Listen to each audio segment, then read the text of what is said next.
Well, since so many people liked the video on the Carry Cool, getting it cleaned up and ready to use, thought you might be interested in this.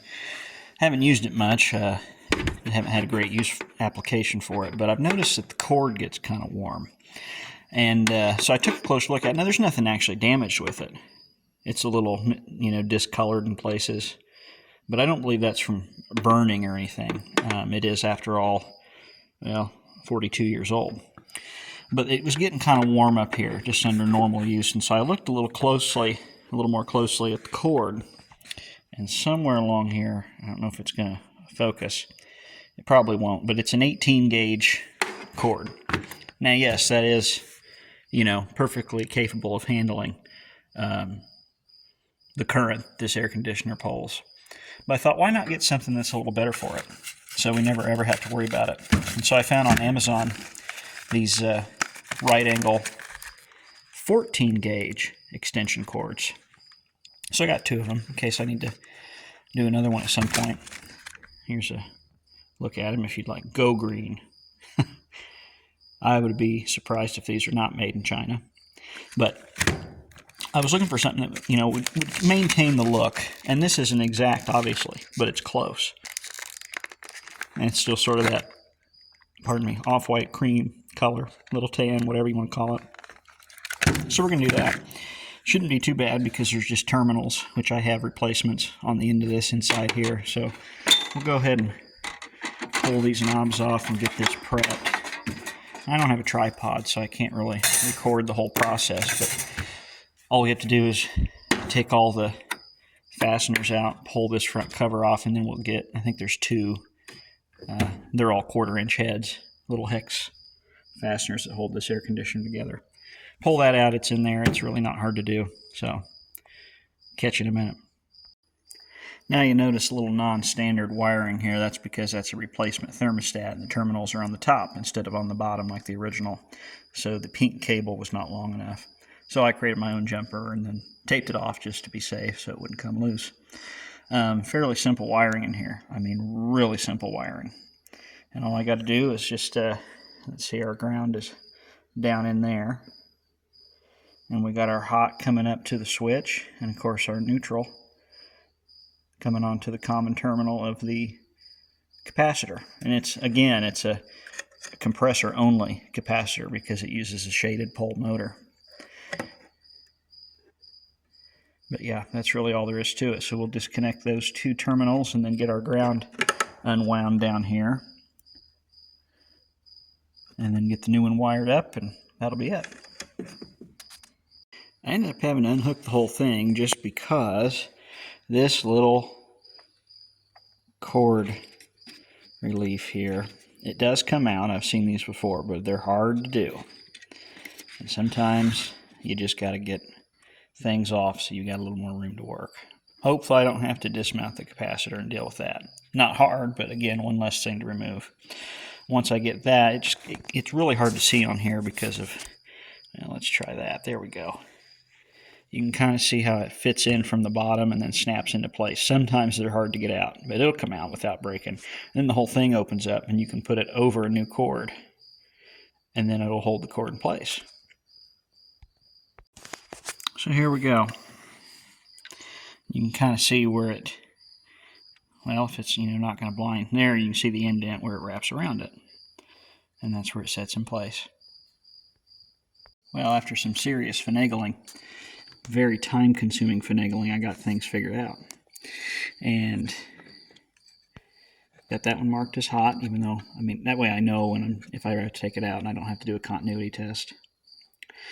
Now the really sucky part that I didn't think about, and I should have, I've already taped it off, but that little cord holder clip, the stress relief clip I showed you here that fits in the body. Well, this cord being 14 gauge is much thicker and wider, so it didn't work no matter how much I tried.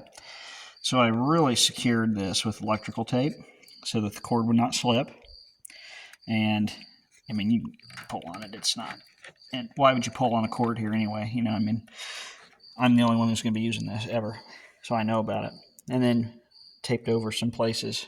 If I would look in the camera instead of in real life, I'd see this. Taped over some places here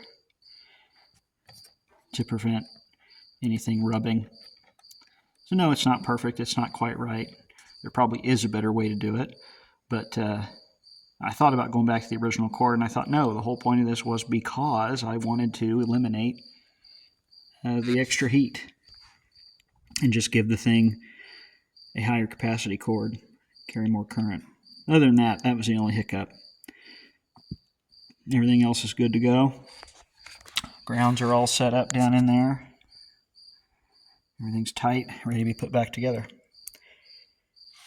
Also, side note, if anybody ever does work on one of these and you take the fans off, make sure that you pay attention to where the fan is sitting on the shaft. Because I found out that if you push it back all the way to where it stops, then the fan is sitting too far back in the case. And what happens is you get water. It will throw water up as it collects up onto the inside in here. And it can't drain out. And you can see when I was trying to figure this out, I was drilling holes that I now have to fill. One or two of these are actually the screw holes, but the others are not. And so now I have to fill these holes in until I figured out, the fan blade has to set in the correct position on the shaft. Just a side note, if anybody is ever doing anything, pay attention to where your fans are sitting on the shafts. Okay, let's get this thing put back together and tested. One other thing, there we go. One other thing, anybody who's mechanically inclined and is working on air conditioners in any way could figure this out, but on these, at least this one, they may have changed it over the years. There were so many of these made, but there's 3 deep holes here, and those are where 3 of the fasteners go, and they're the same as all the others. Everything on this thing is 1/4-inch hex head, but what you have to have is a magnet to be able to get them back in there. And sometimes, because everything's plastic, it moves a little bit. Sometimes it's hard to get them started. But if you're patient, see, I've got it attached there, you can get it back in there and get it started. You're never going to get it unless now if you have a magnetic, I don't have the benefit of that. If you have magnetic sockets or something like that, you can do it that way. But that's the way I have to do it. I guess I could try rubbing the magnet on that to temporarily magnetize it, but that's what I do. Just a little side note, a little trick. Maybe somebody else can learn from what I had to figure out, or maybe somebody knows a better way. Okay, everything is hooked back up, plugged in, nothing's weird. Let's give it a test. Let's do fan first. Oh, no problem.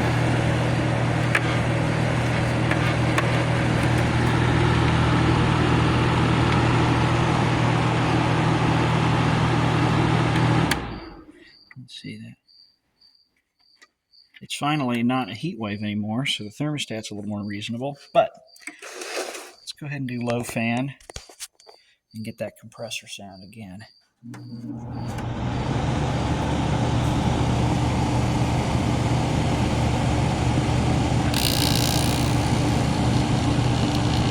Very nice.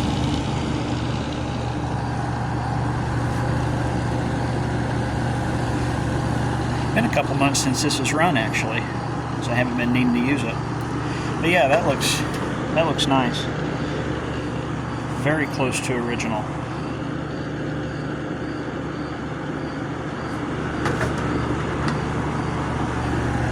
There, it's getting cold.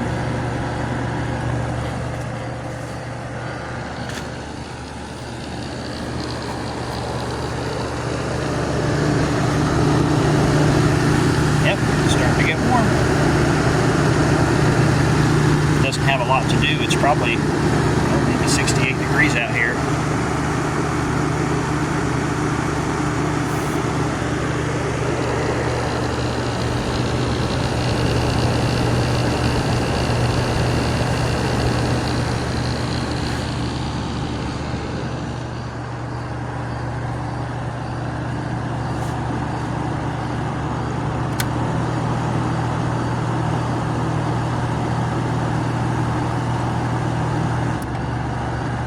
Just that compressor sound.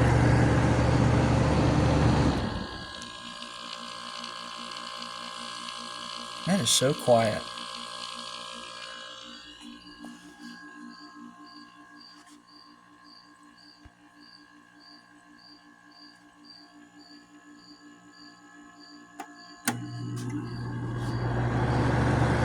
Man, it gets cold. That is just crazy.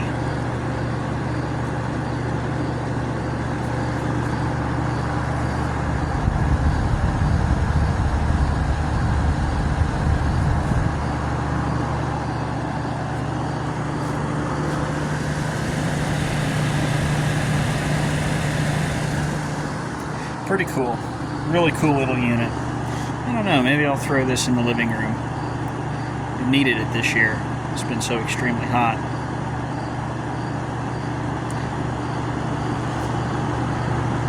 I'll let it run for a few minutes. Alright, well, there we go. And that's how you replace a cord, at least on this air conditioner. Thanks for watching.